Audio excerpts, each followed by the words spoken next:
Les subventions à la pêche, c'est une aberration. Et il faut comprendre que la nature, en fait, qui produit les poissons que les pêcheurs collectent, en fait, parce ils collectent les poissons, la nature, elle nous dit quand elle en a assez et qu'elle ne peut plus produire ces poissons.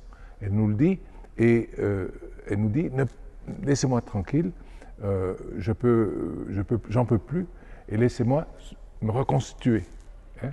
Mais les subventions permettent aux pêcheurs de ne pas écouter.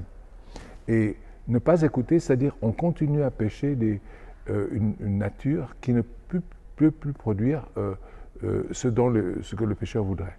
Et donc,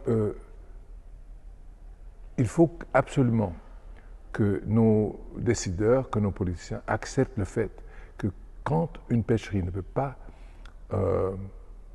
subvenir à ses propres besoins de rendement, eh bien, on ne la finance pas avec des sous du contribuable ou d'autres entreprises. Parce qu'en fait, c'est maintenir une erreur grave, savoir de continuer à pêcher un stock qui est déjà surpêché. Parce que s'il est déjà surpêché, on ne peut pas gagner assez de sous.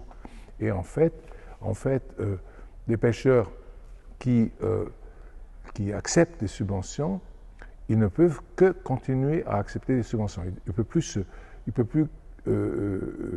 se retrouver dans une situation où ils n'ont pas besoin de subventions. Parce que si le stock est surexploité et que normalement le pêcheur devrait cesser de travailler, les subventions leur permettent de continuer et de continuer à surpêcher. Le stock diminue encore plus.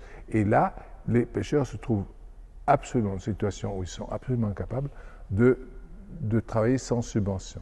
Donc, les choses empirent et on s'enfonce de plus en plus dans un trou. Et bien sûr, quand on est dans un trou, la première chose qu'on fait, c'est ne pas continuer à creuser.